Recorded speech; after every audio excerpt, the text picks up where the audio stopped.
El coronel Ramírez, que fue el que descubrió Tranquilandia, le abrió una investigación a Jorge Ochoa y a Pablo Escobar, hombre muerto. El periodista del periódico El Espectador que está investigando la muerte del juez, hombre muerto. Y así le cuento 100 veces la que quiera.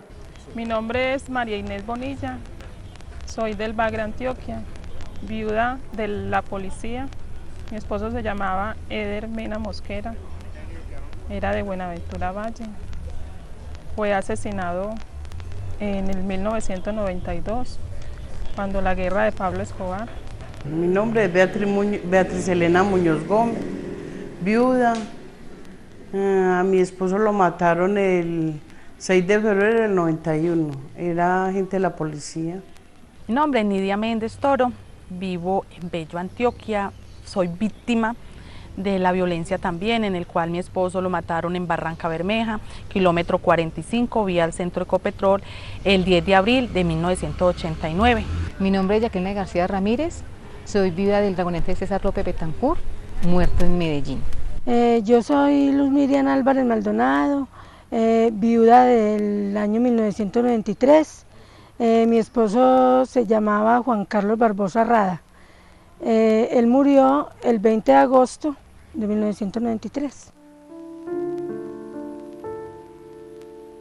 Pablo Escobar había desatado una guerra sin cuartel en contra de policías, por quienes había fijado una tabla económica de acuerdo a su grado. Las familias de los policías habían comenzado un verdadero calvario. La violencia la vivimos más o menos desde 1989, donde daban noticias, reportes cada rato de que asesinaron a un policía entre un bus, que llegando a la casa, que saliendo de la estación. Policía que diera, como se dice, papaya, policía que mataban, porque antes de mi esposo en el mismo municipio de Vegachí ya habían matado con anterioridad pues otros 2 agentes más. Si estaban en una taberna, de pronto en horas de descanso y se les presentaba la oportunidad que los pudieran asesinar, eran asesinados, porque esa era la orden que había de pagar. En ese entonces pagaban 2 millones de pesos por cada policía que asesinaron. La gente cree que con la policía están a salvo. No digamos que todos, pero sí habían unos cuantos, porque inclusive cuando mi esposo lo mataron, todo el mundo se dio cuenta. Yo fui la última que me di cuenta. ¿Por qué? Porque él no tenía registrada la dirección de la casa allá. ¿Por qué? Porque allá mismo les dan las direcciones. Allá mismo les dan la dirección de los policías, porque inclusive los sicarios llegaban directamente, los policías durmiendo, y se entraban a las casas y allá los mataban. Cuando yo vine de Bogotá me dijeron, y que no, esos fueron los mismos compañeros de él que mandaron a matarlo. Yo no creía. Yo decía, ay no, ¿cómo así? Que sí, que porque tenían vínculos con Pablo Escobar. Un vecino de por aquí, que vivía por acá, él fue el que chutó a la gente, ¿sí me entiendes? Él era muy mal enredado, entonces él fue el que cobró la plata y ya pues según cuenta la repartió con los que estaba. La policía que usted conoce hoy es gracias al cartel de Medellín, porque cuando ellos nos empiezan a perseguir a nosotros, ellos no sabían nada, ellos se tropezaron contra un muro, nosotros los matamos, hicimos bellezas con ellos. Y la policía muta en lo que es hoy, porque se profesionaliza. Vienen los entrenan los ingleses, los americanos. La policía profesional que hoy en día es por ese problema del cartel de Medellín.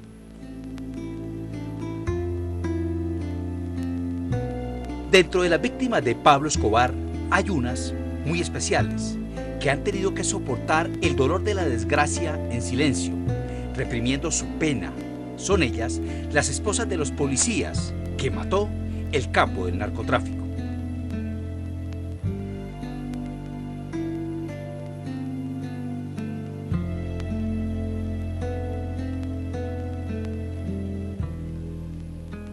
Que vamos a jugar bingo, nos entramos pues para acá, para la sala, y cada uno cogiendo sus cartas, entonces empezamos a jugar. Y él lo de nunca, que él casi no ganaba, y ese día era ganando seguido.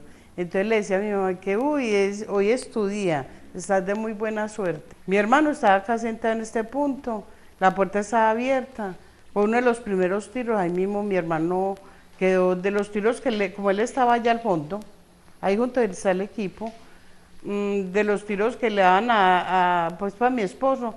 En todo caso fue un mero tiro. Cuando ya vimos a mi esposo así, Yo lo vi, a mi hermano lo vi todo clavado así, cuando ya mis hermanas todas para adentro, cuando yo, un número tan impresionante que yo no veía a nadie, cuando mi papá se iba a parar, él estaba a aquel lado, y uno de ellos, entonces pensó como que él iba a responder, era con la pistola aquí, él era martilla, aquí se la ponía aquí, yo, ay Dios mío, lo van a matar.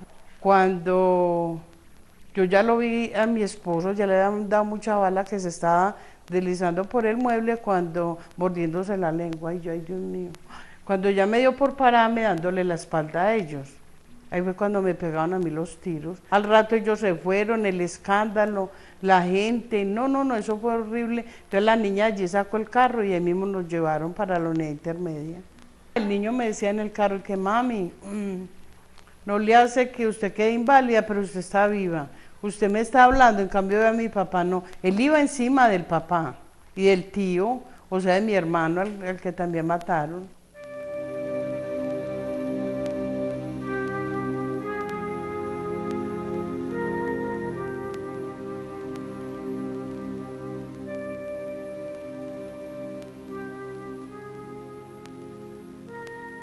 Él ese día cogió turno de 7 a 1 y él me dijo que tenía mucha pereza, no sé si es que uno presiente que se va a morir, pero él me había dicho que tenía mucha pereza de ir a trabajar, pero que él se iba porque al otro día, eso fue un viernes, y al sábado él salía con 5 días de descanso por lo del 7 de agosto, por haber trabajado el 7 de agosto.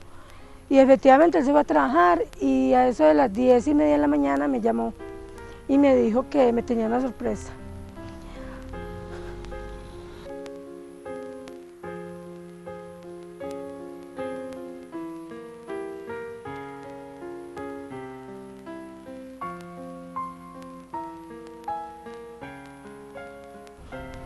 Entonces yo le dije que quién me tenía, entonces me dijo que no, que cuando llegara a la casa él me iba a decir.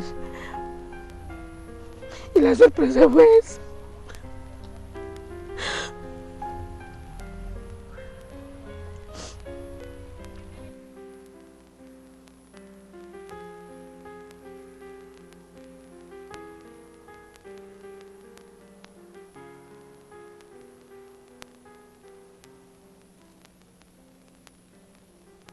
Que ellos hayan dado la vida por la institución, porque mi esposo era uno de los que decía que él la amaba.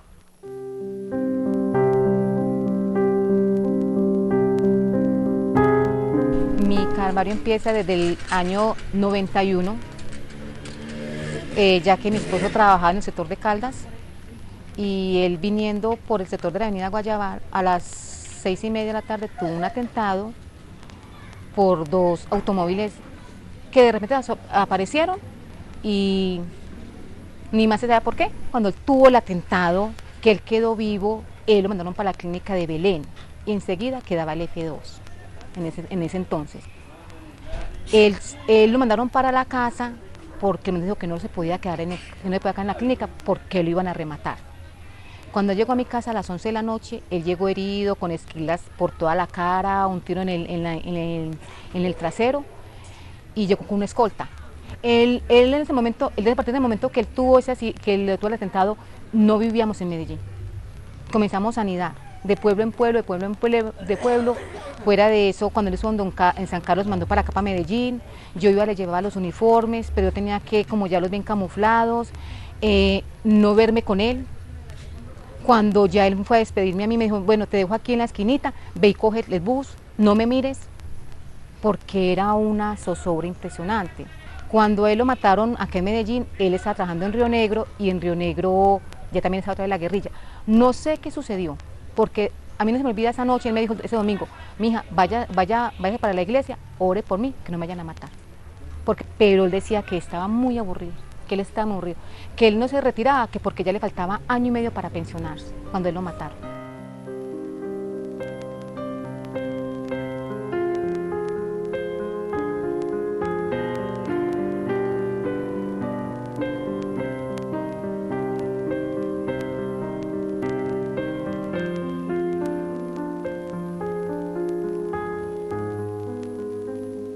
Mi esposo prestó servicio de 1 a 7 de la noche. Cuando se dirigía hacia la casa, en la casa lo estaban esperando 2 personas, pues estaban entre el tumulto de la gente, embolatado entre la gente. Los vecinos sabían de que ese día iban a matar policía, no solamente a mi esposo, sino todos los que fueran con él.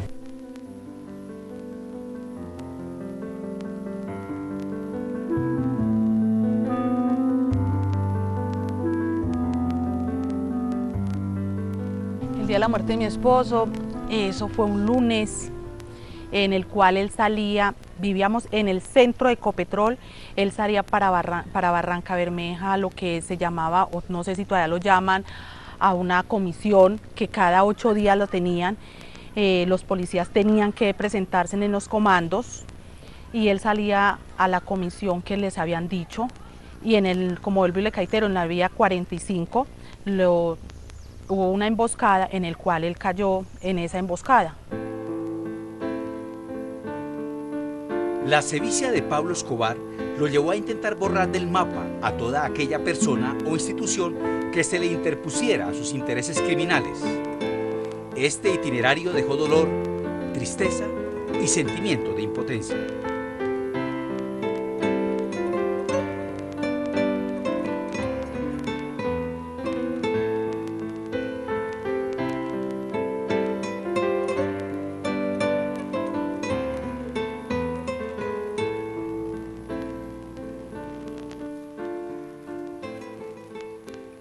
Soy el hijo del mayor de la policía, Humberto Coral Caballero, asesinado en Medellín el 23 de abril de 1994. Mi papá fue uno de los comandantes que dirigió el operativo del bloque de búsqueda, que localizó y dio de baja a Pablo Escobar Gaviria el 3 de diciembre de 1993 en la ciudad de Medellín. Ellos son condecorados, son premiados a la luz pública, inclusive tuvieron un viaje a Cartagena donde fueron condecorados por el presidente de la República, luego un viaje a Bogotá. La idea del nombre bloque de búsqueda pues, se centraba en el objetivo que era localizar a Pablo Escobar. Ya una vez logrado, pues, se va a denominar Cuerpo Antinarcóticos del Valle de la Aburrá. Mi papá pide el traslado, no se lo dan y desafortunadamente el 23 de abril del 94 es asesinado en Medellín. Uno no se explica, de verdad yo no...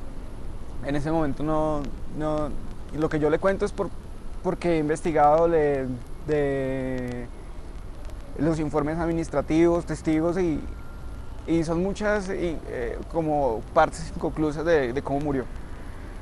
Como por ejemplo la señora que iba con él esa noche, que supuestamente accionó el arma contra los delincuentes, pero los delincuentes no le hicieron nada. Supuestamente ella estuvo investigada. Y a mí me informan que ella la mataron tiempo después, pero 18 años después me doy cuenta que es mentira, que ella sigue viva. Y 18 años después de esos hechos no hay ni una investigación abierta, no hay ni un sindicado, no hay ni un capturado, absolutamente nada.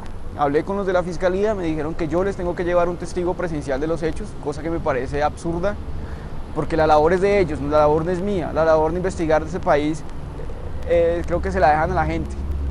Por eso es que en este país nosotros confundimos la palabra justicia con ajusticiamiento. En la guerra que se libró contra Pablo Escobar, existieron algunos altos oficiales de la Policía Nacional que no negociaron sus principios, ni su dignidad. Ellos pagaron con sus vidas el costo de hacer su trabajo con lealtad.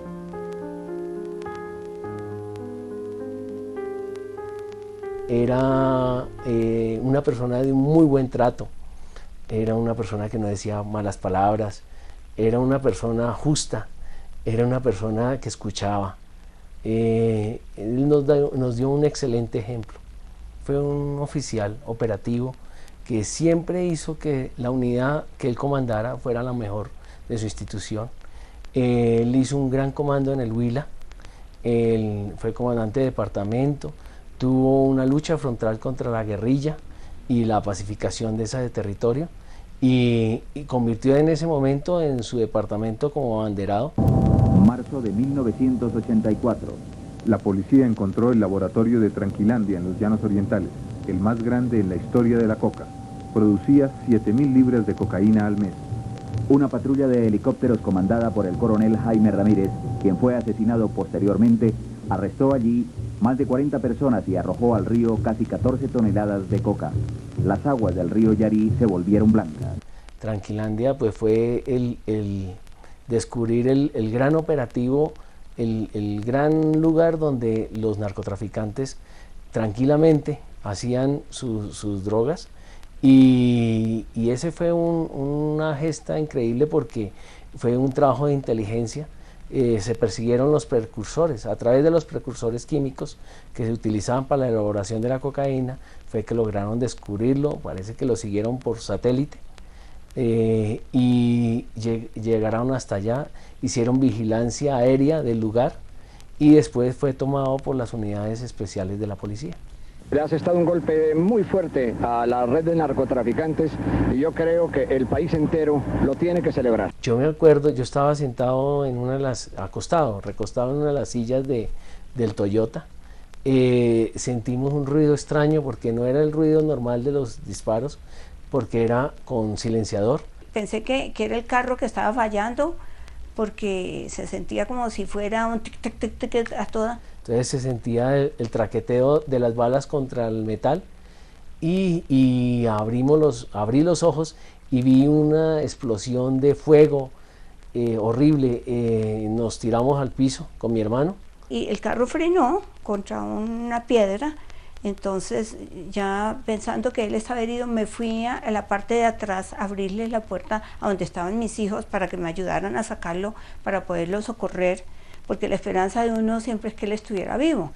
En el piso yo me acuerdo que solo sentía el olor a la pólvora, la sangre. Yo sentía que no podía levantar la cabeza porque si no yo veía los tiros que pasaban de un lado al otro a través del carro. Cuando fui a abrir la puerta me encontré con un asesino que me pone la ametralladora frente a mí, al pecho, y le supliqué que por favor no me matara. Entonces él desistió de seguir ahí y se fue a donde estaba Jaime, que él estaba recostado, pues herido, yo creo que ya estaba muerto, mas sin embargo él llegó y le hizo un disparo en el oído para rematarlo. Sentí una herida en una de las piernas, y me hirieron las dos piernas, pero yo solo sentí en una de las piernas un fogonazo.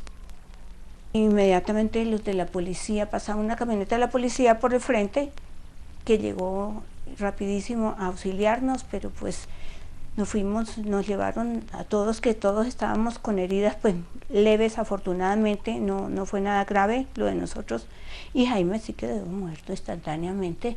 En ese momento sentí que la vida es un soplo, sentí la fragilidad de la vida, no sentí miedo porque no hubo tiempo de sentirlo, más bien como la sensación de la impotencia, hasta un cierto grado de rabia, porque nos habían cogido y no habíamos podido darnos la oportunidad de defender a nuestro padre.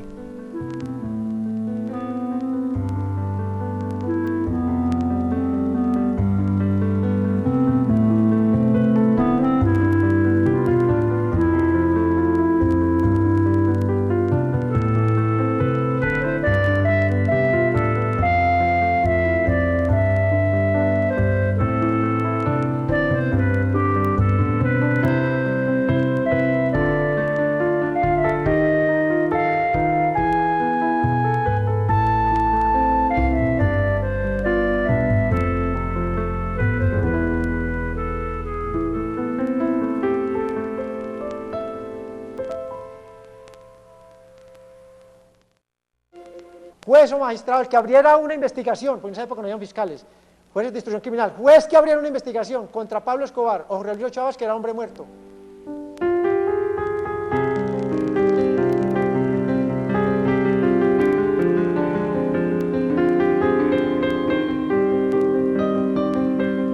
En otra acción criminal y en confusos hechos, el capo del cartel de Medellín estalla otra bomba, esta vez contra el auto del gobernador de Antioquia, Antonio Roldán Betancur, una figura política muy querida en su departamento.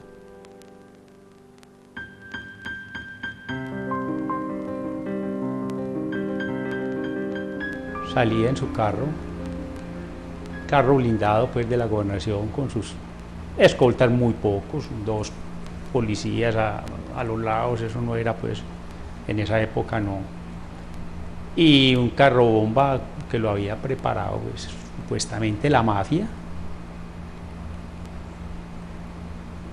Estalla de 100 kilos de dinamita, pues que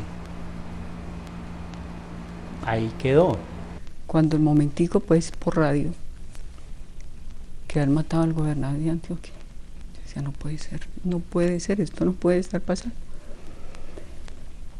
Cuando llegó Valdemar, la muerte de este señor a él lo afectó tremendamente, pero espantosamente, porque él decía, no puede ser ver la muerte de los agentes escoltas de este señor que quedaron incrustados como balas, rompieron todo un marco de un garaje, lo atravesó, quedaron destruidos, vueltos nada. Él, pues obviamente murió instantáneamente el gobernador, y a Valdemar eso lo afectó tremendamente. Para matar a mi hermano no había necesidad de hacer semejante brutalidad. A él, como le digo, con una navajita lo mataba cualquiera, porque él en toda parte, él abandonaba los escoltas y ellos se tomaba un aguardiente con cualquier amigo que veía por ahí, en los pueblos se les escapaba, es decir, no había, después de que lo mataron a él, es que ahora los gobernadores y los demás encargados de mandar andan con 100, 200 guardaespaldas.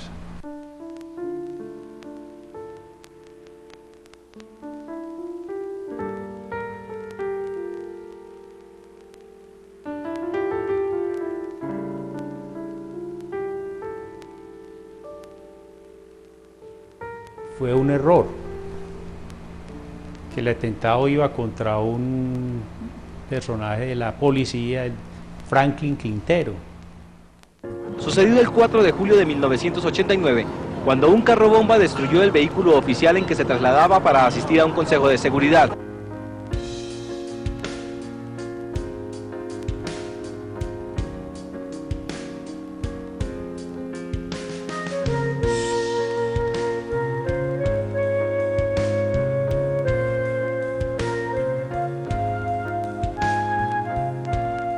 Unos 15 o 20 días antes había muerto Antonio Roldán Betancourt por una bomba que iba para mi esposo, pero que mató fue Antonio Roldán. Entonces la angustia mía fue así espantosa. Cuando yo abrí la puerta a preguntarle a la gente que estaba en la puerta, llamó por radio y me dijo, no, él está en el comando todavía. Yo ya me tranquilicé, pero cuando llegó le dije, mira, tú me vas a matar a mí de un infarto, por favor, entiéndeme, ponte escoltas para mi tranquilidad. Me dijo, no, Leito, si el que tengo aquí no me protege nadie. Yo estoy cumpliendo con mi deber y mis hombres cumplen mis órdenes y por mí, mientras yo viva, no quedará ni una viuda ni un huérfano más. Entiéndeme eso claro. Entonces yo no debo a nadie. El problema es conmigo, aquí estoy. Si matan al gobernador, cualquiera puede ser a quien no le pueden caer. Para Pablo Escobar el asunto no había terminado con la muerte del gobernador de Antioquia. Ahora asesinaba al comandante de la policía de su departamento, Valdemar Franklin Quintero. En esos días había llegado alguien, un oficial de aquí de Bogotá, a buscarlo a altas horas de la noche y dije yo, ¿y esto qué pasó? Entonces él se levantó, bajó,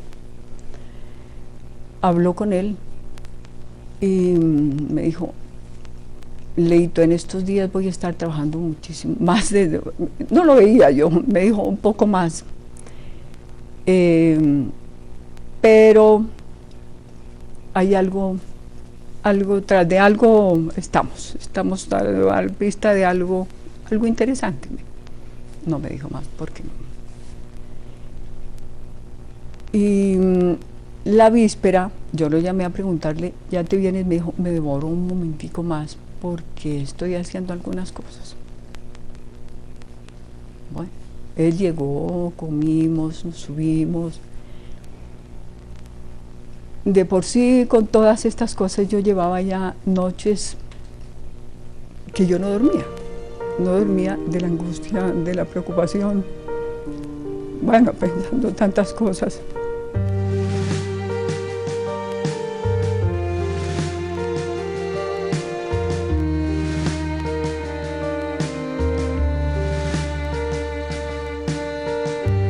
Yo me acuerdo que ese día él se levantó y salió muy temprano. Ese día salió, él siempre salía unas veces a las 5 cabalmente, tratando de evitar cualquier atentado. Cambiaba su horario, un día salía a las 5 de la mañana, otro día salía a las 6, otro día salía a las 5:30, 4:30, en fin, cambiaba. Ese día se levantó, se organizó. Y hubo algo que me impactó. Él se dio cuenta que yo estaba ya demasiado estresada. Y él me decía, cálmate, tranquilízate, no te preocupes, ya llegará el traslado nuestro y nos vamos, no te preocupes, Leito, ya todo va a pasar. Pero ese día me vio tan estresada, le dije, voy a prepararte el desayuno. Y me dijo, no te preocupes, tranquila, yo desayuno en el comando. Entró, se bañó, se estaba arreglando y en la puerta del vestir se paró y se quedó mirándome y me dijo, ¿sabes una cosa, Leito? Hoy tengo necesidad de decirte algo. Quiero decirte que te quiero entrañablemente.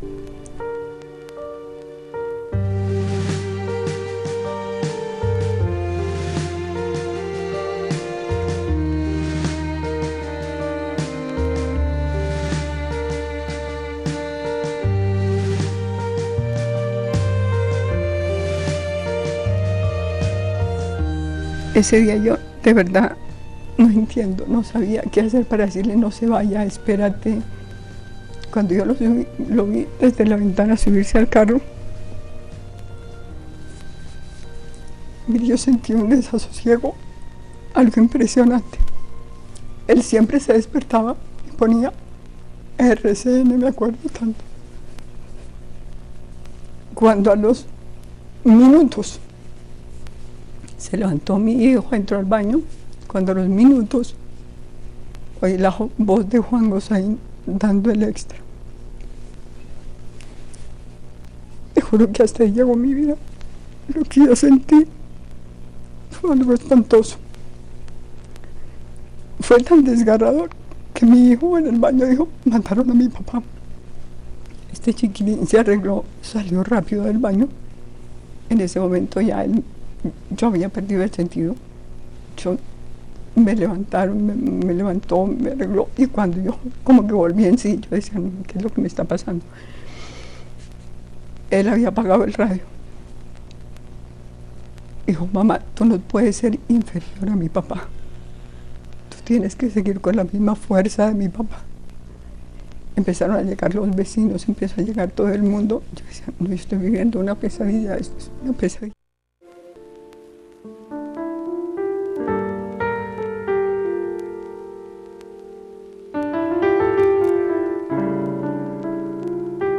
El coronel era una persona honesta, un gran oficial de la policía. Lo matamos porque no se dejó corromper y porque llegó a atacar a los policías que trabajaban con nosotros, porque nosotros antes de atacar a la policía fuimos amigos de ellos. Mientras las víctimas vivían sus tragedias familiares, sus lutos y recordaban a sus muertos con dolor, Pablo Escobar trabajaba en los pormenores para someterse a la justicia, un sometimiento muy particular. De acuerdo a lo que usted ha hablado con Pablo Escobar, ¿usted cree que él se va a entregar a la justicia colombiana? Sí. Sí creo absolutamente. ¿Por qué razón?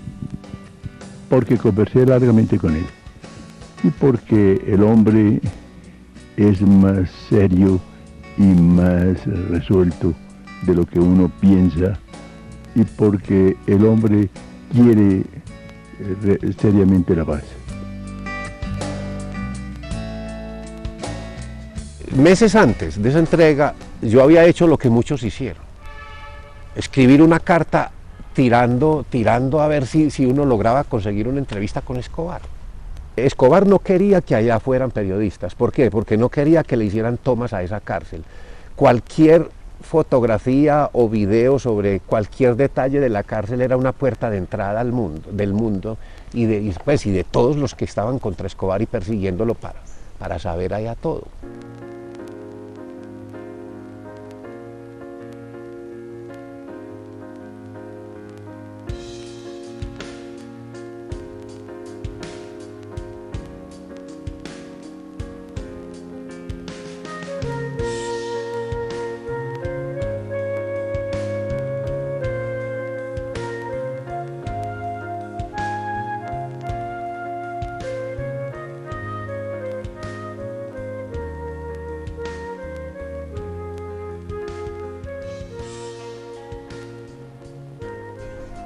En la catedral había llegado por otros medios en el primer helicóptero, la cámara de la gobernación, cámara de televisión, de video. Escobar la vio desde el aire y desde el aire dio la orden de que se le apagaran esa cámara.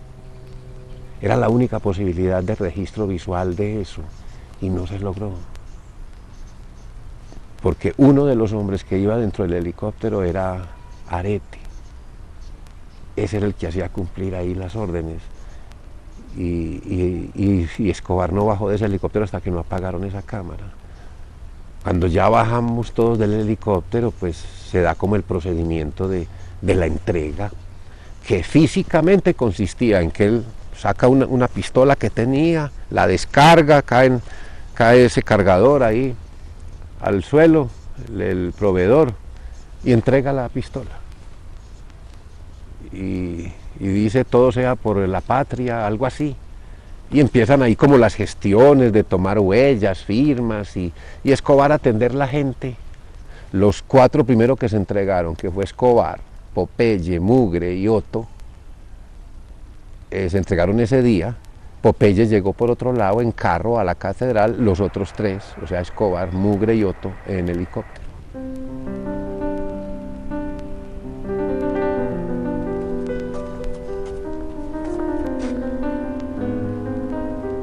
Las humildes viudas de los policías continuaron con su pena y dolor, no solo por la ausencia de sus seres queridos abatidos por la furia de Pablo Escobar, sino por seguir sometidas al abandono estatal y a la indiferencia general frente a su situación. Fue muy triste, pues recordar esto es muy triste. A pesar de que han pasado muchos años, pero es muy triste. Como el vivir uno solo desde tan joven, con un hijo. Mi hijo quedó de 3 años y saber que tenía que dejarlos para llegar aquí a la ciudad a trabajar.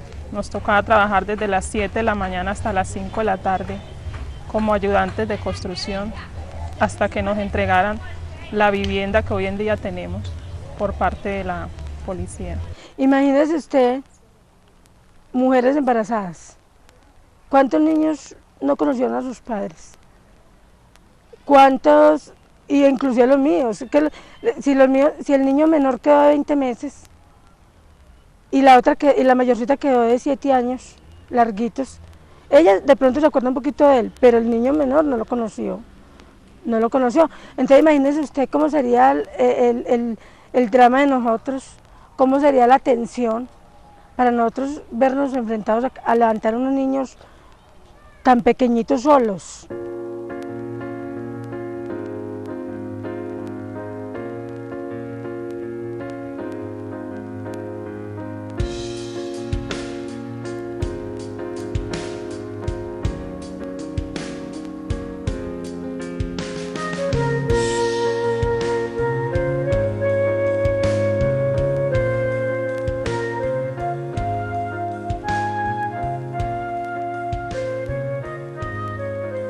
Mi papá era importante para el país como lo son todos los efectivos de la policía que murieron en Medellín, más de 900 policías que murieron en esa época, y creo que para el Estado no vale nada de eso, no vale nada de eso, ni siquiera para las viudas ni para los huérfanos. Creo que ese cuento de que apoyan las viudas y huérfanos es un cuento barato, es un cuento comercial.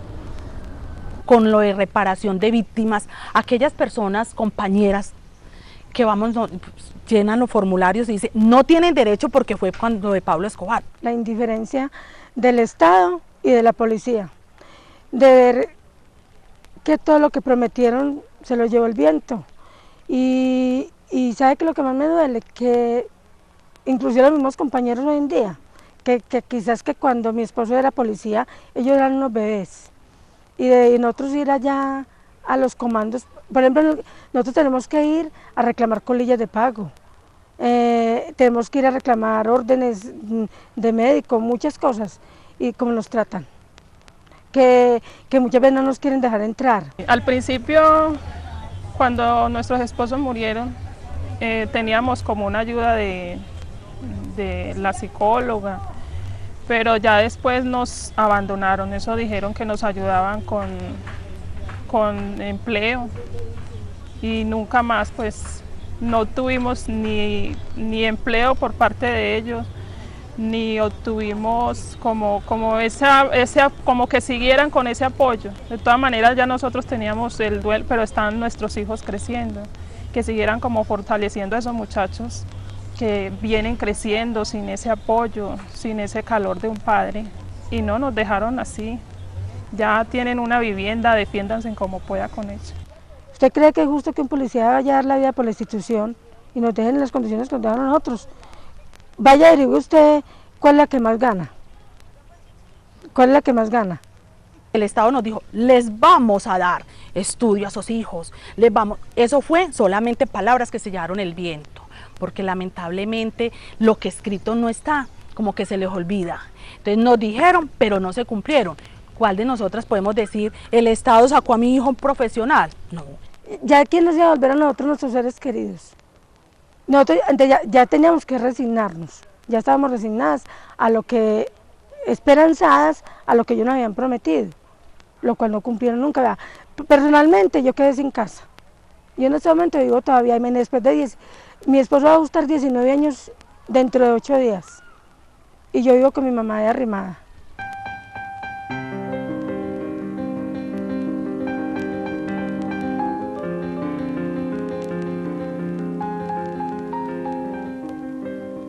En ese tiempo estaba el presidente Gaviria y yo tengo recortes y nos hacían reuniones y nos hacían lo que ellos llamaban una relación de presentar, vea, el agente tal dio su vida por la patria, pero con toda seguridad que las viudas no van a quedar abandonadas ni los hijos, van a tener vivienda, van a tener estudio en los colegios de la policía. Porque la policía tiene colegios, la salud va a ser óptima, no van a ser abandonados.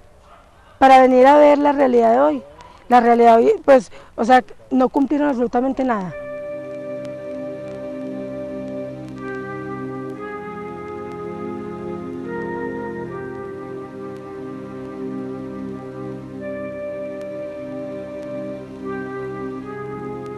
Yo estoy en contra de todas esas organizaciones que atenten contra la seguridad y la paz de la nación, ya sean ellas de izquierda o de derecha.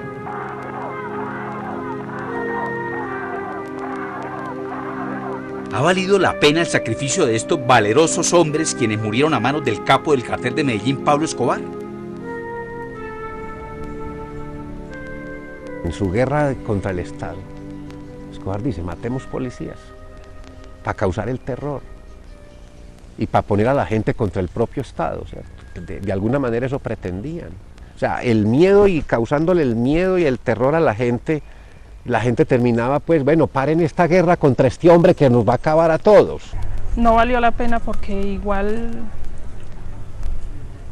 esto no tiene como, es una guerra que no tiene final. Por más que el gobierno trate de tapar como porque ellos tratan es como de tapar las manos, con la mano tapar las cosas, pero esto es algo que no tiene final.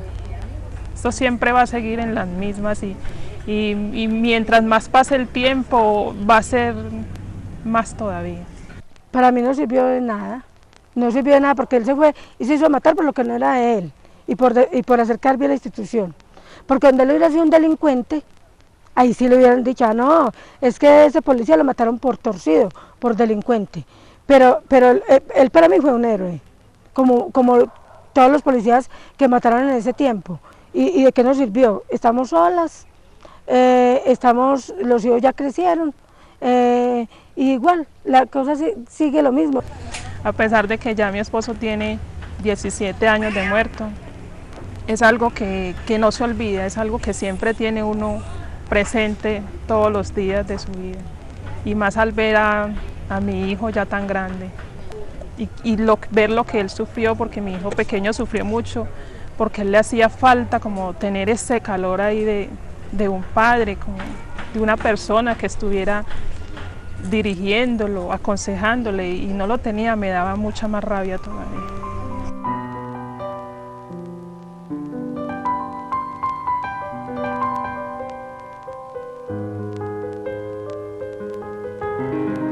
Y lo peor para Colombia son las costumbres mafiosas que arraigó Escobar en buena parte de la sociedad. Pablo Escobar sembró una semilla que ha germinado a través de las generaciones. Un fenómeno que aún no sabemos cómo exterminar. Jamás pensamos que el país iba prácticamente a doblegarse ante ellos, como nos tocó verlo. El Estado pues casi que no logra por lo menos doblegar a Pablo Escobar. Hay una cosa que vale la pena decir. Ocurrieron tantos hechos de violencia atroz, el asesinato de los policías, las bombas, la tortura, el asesinato de los propios amigos, tantas veces que aquí casi que se estaba convirtiendo en una, que eso casi estaba generando indiferencia, ¿cierto? Yo recuerdo que ya un doble asesinato ya no era casi noticia, tenía que ser de 10 para arriba. Se murió con la ilusión de ver libre el país de droga, libre el país de narcotráfico, de tanta violencia, de tener un país en donde se pudiera vivir, en donde existiera la fraternidad, el respeto a la vida, que es lo más importante, el respeto a la vida, la honestidad, la rectitud, porque esos son los valores básicos de una sociedad, eso es lo que a uno le inculca, le enseña, pero que lamentablemente a estas alturas de la vida, eso cambió. Ahora hay una inversión de valores absoluta, y eso se debe aquí, al narcotráfico. El narcotráfico le puso precio a todo y a todo el mundo. La gente se mata por querer tener el poder, sin importarle nada, sin ver pues cómo va a sufrir esa familia, ¿no? A ellos no les importa el ser humano que en ese momento esté ahí, sino el poder, la plata. Es muy triste, pero es una realidad que tenemos que, así nos duela, aceptarla.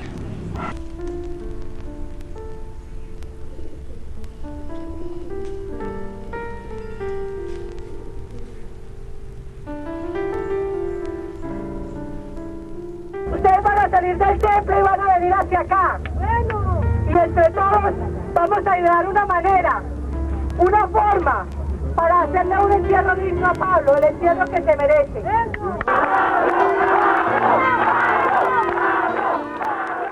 Yo creo que ni la muerte de Escobar ha servido. Ni la muerte de Escobar ha servido. Creo que alguien dijo que antes se llamaban los Pepes.